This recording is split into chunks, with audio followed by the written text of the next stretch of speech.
6 weeks, 15 countries in Europe. How much did that cost?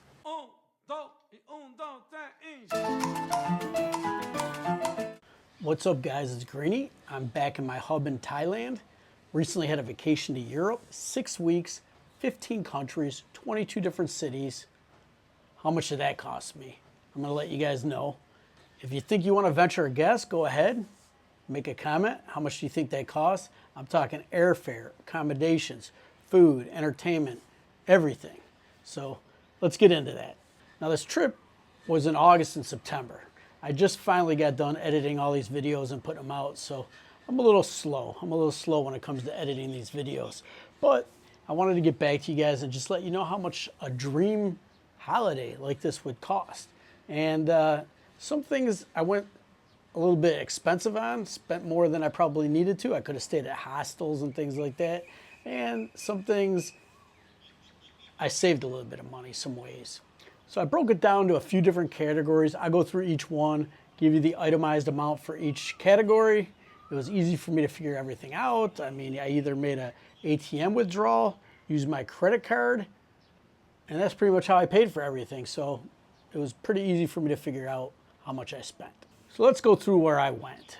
And as I'm talking, I'll show you some beautiful sights from some of these locations. And hopefully it'll make the video a little bit more enjoyable than sitting here and looking at this mug.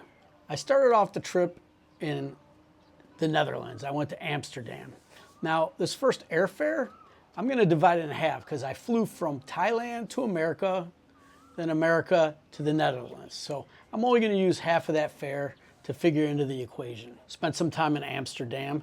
Then I took a train to Belgium. I went to Antwerp and I went to Brussels. I liked Antwerp. I didn't like Brussels as much. It was a nice, beautiful city, but Antwerp had a little grit to it. It was a lot of fun. The people were really nice. I hung out, went to some bars, had some drinks, and talked to a lot of people there. I really enjoyed my time in Antwerp. Brussels was just kind of a sightseeing day. Nothing special. From there, I flew to Spain and I went to Malaga. Malaga is a beautiful, beautiful city on the Mediterranean.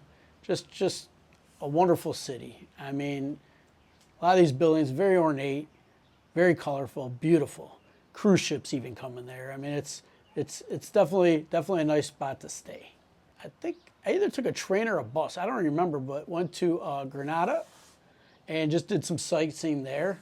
And from there, went to Sevilla. And I didn't know, but the time of year when I was in Sevilla, Spain, that's the hottest place in Europe. And I had no clue, but it was hot. It was well over 100 degrees every day. But just a spectacular city when it comes to sightseeing. I mean, beautiful buildings, lots of old churches, just an amazing, amazing city. I was wondering why there wasn't a lot of people out and about during the day, but it was just too hot. It was just too hot. At night, there was more people out, but I think people don't generally like hit that spot the time of year I did. It was kind of silly, but I didn't know, and I wanted to go there. From there, flew to Portugal. First city in Portugal was Porto, and I love this city. Talk about colorful, talk about ornate and things to do. Wonderful people. Most of the people spoke English, so Porto was an awesome city. I loved it. I took a train down to Lisbon. And Lisbon was another nice city. I think I like Porto more when it comes to Portugal, but Lisbon, no problem, another great city. I mean, you could easily live there, vacation there, anything, it's nice. From Portugal, Spain and Portugal, I had a friend with me, so I wasn't alone. I had somebody to do some sightseeing and hang out with. I flew by myself to Malta. Malta, spectacular. If you ever get the chance to go to Malta, do it. And I really didn't go in there with huge plans. But when I got to Malta, I decided to go on one of those sightseeing boat trips, and I went to Gozo and Camino. Camino, the Blue Lagoon, Gozo, awesome churches, some elevated areas. I think the city's Victoria there. Just awesome. I mean, Malta is just awesome. If you ever get the chance, go there. Great food, nice people. Obviously, you're on islands surrounded by water. Just beautiful, beautiful, beautiful, beautiful. Tons of historic buildings. You got to check out Malta. Now here's where things kind of get different. I end up, I go to Central Europe, Switzerland. most expensive country I've ever been to. And I've been to Iceland, Singapore, Japan. I've been to some expensive places, Israel.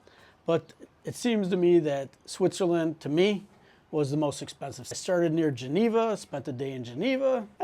Geneva didn't do anything for me. I should have went to the Swiss Alps. That would have been a lot better, but I'll do that another time. Took a day trip to Lausanne. Is it Lausanne? Lausanne? Anyways, beautiful city. I like that way more than Geneva. Great walkable city. I went to the Olympics Museum and just had a great day there. My third city in Switzerland, I took a train up to Basel. Basel, Switzerland, I believe. And while I was there, I was able to actually walk into Germany. I think the city was like Rhein, Germany, something like that. I'm not sure the city. And then I was able to walk across a bridge and be in France. Well, I did it. I'm standing half in Germany and half in France, and I just left Switzerland right behind me. So this is the division right here. It's like 3 cities, 3 countries all right next to each other right in this spot. And I had no clue when I booked this because I'm flying out of Basel, so I had to stay here a day or two, and I decided I'd stay. And the airport for Basel is actually in France.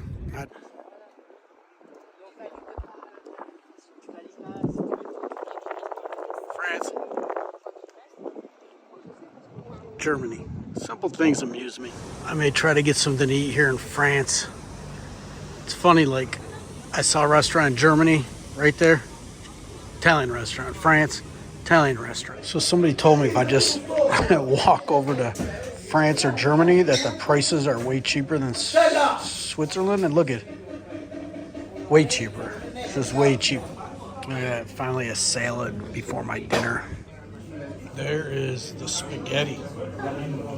Half the price of the Italian place I ate in Switzerland the other day. Half the price. Anyways, it was cool. Within a 10-minute period, I was in 3 different countries. So, Germany, France, back to Switzerland. Next stop on my trip was the Czech Republic. I went to Prague. I mean, just an amazing city. I mean, one of the most epic cities I've ever been to. So much to see, so much to do. Definitely check out Prague if you can. Sweden, Stockholm, another scenic, ornate city. That was just a second thought on my trip. The way I figured these things out is I looked at all these little local carriers for airplanes and whatnot, like Ryanair and just all these little flights. And I was able to get a cheap flight up to Sweden. So I'm like, what the hell? I'll make a deviation, then I'll come back down. And I mean, I was blown away. Stockholm is an amazing city. Just so much to see. Just canals and rivers and just water and just awesome. From there, shot down to Vienna, hooked up with some more of my friends. We hung out in Vienna. I took a bus over to Bratislava, Slovakia. Spent the day there. Another nice city, a lot of old churches, just everything is so historical in all these cities. It's just so amazing. Next went to Hungary, hit Budapest, another one of those cities. Now Budapest was a little different, a little grittier. I mean, it still had all the sights to see, the old church and everything, but a little bit more of a party city. I had a blast there. Fun place to go. Great food. Hungary, Poland, all these places. I did a lot of like local fare at these places, and it was just friggin' awesome. Hungary, went to Poland. Now this got me messed up. My flight ended up being delayed. I went to Krakow, Poland. I didn't get in until like 3 in the morning. I had the early trip the next morning to go to the Auschwitz tour, and I didn't wake up. They called me, where are you? I'm like, shit. My flight was delayed. I didn't get in until 3 in the morning. I didn't make it on that. But I did tour all over. I went to the Schindler's like museum factory where, Schindler had all the Jewish people that he saved in Krakow, that he took out of the ghetto and had work in his factory. It was very close to where the ghetto was. I looked at the old ghetto wall, what was left, just one little wall. Anyways, had some Polish food. It was cool. A little bit more, not as kept up as some of the other great cities I went to, but well worth going to Poland. And I didn't go in the new modern part. I just wanted the old historical stuff, and just awesome. Everything was awesome. I can't stress to you how awesome just all the sites were at these places. My last stop was Serbia. I was 1 week in New Belgrade, which is next to Old Belgrade. It's all Belgrade, I guess, but it's just a river. I don't even know what happened to my my video clips from Old Belgrade, but I did, people were like, didn't you go to Old Belgrade? Yes, I went. I looked all over.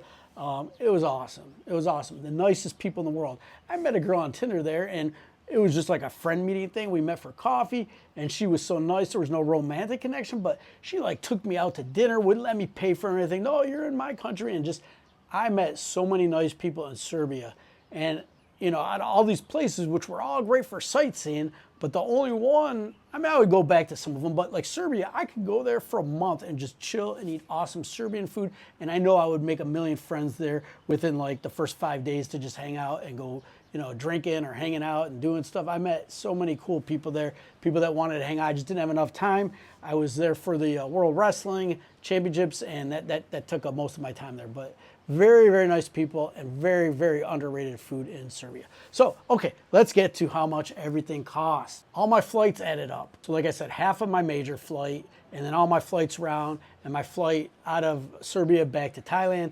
$2,115. Accommodations, $2,920. I stayed at a lot of Airbnbs. I stayed at a lot of IHG, like Holiday Inn properties. Now, this price is not exactly accurate because $29.20, but I might have used like 5 or 6 nights with points that I didn't pay for. So I'm not even adding my points nights in. SIM cards, I got SIM cards everywhere I go. I use this app. It's linked in my description. I think it's Airello. Everywhere I go, I just get an eSIM and just use that. I'm sure there's cheaper ways or more expensive ways. It's just convenient for me. I land in the airport, go on the Wi-Fi, and put that SIM card on my folder. I'm good to go for my whole trip. ATM cash withdrawals, $1,218. Now, some of this I use for entertainment, food, at the bar, having a beer, doing whatever. That's the cash that I spent, okay? So what I do is I have a Charles Schwab ATM. I go to different places and I get that currency because, you know, everything's not the euro. Like a lot of these places I went to use all kinds of different currency. Poland, you know, Belgrade, like some of these places I thought were on the euro and they weren't. So kind of surprising to me, but I use the ATM. Credit card transactions, miscellaneous. So some of my flights and Airbnbs were on the credit cards, but this is just for like buses, trains, food, Ubers, entertainment, music, museums, all that type of stuff. I did 115 credit card transactions on the trip, and I spent $1,765.52. Okay, whatever. So the entire cost of my trip to Europe for 6 weeks, 15 countries, 22 cities, $8,168.50. Is that what you guys thought? Were you close? Did you guess 10,000, 5,000? What did you guys think? So, you know, like I said, accommodations could be cheaper, but you could spend a ton more money taking different airlines. Actually, some of the trains were more money than some of the flights I took. So my little trick is I just, you know, go online, I check all the different prices, and, you know, if I see a route from, say, like I did, like Switzerland up to Sweden or whatever, it was like cheaper than going straight to Prague, or, you know, I used all these little tricks just based on the cheap prices I found. So hopefully this was helpful. Now you guys know how much dream vacation to Europe could cost you. If you enjoyed the video, give me a thumbs up. Please, please, please don't forget to subscribe to my channel. For whatever reason, when you subscribe, if I get a bunch of subscriptions on one individual video, YouTube pushes that out. More than likes, to me, it seems like more than likes or comments. Maybe it's just all of the above. I don't know. But when I get a bunch of subs on a video, they push it out. Thank you for watching. I appreciate you guys. Greeny out.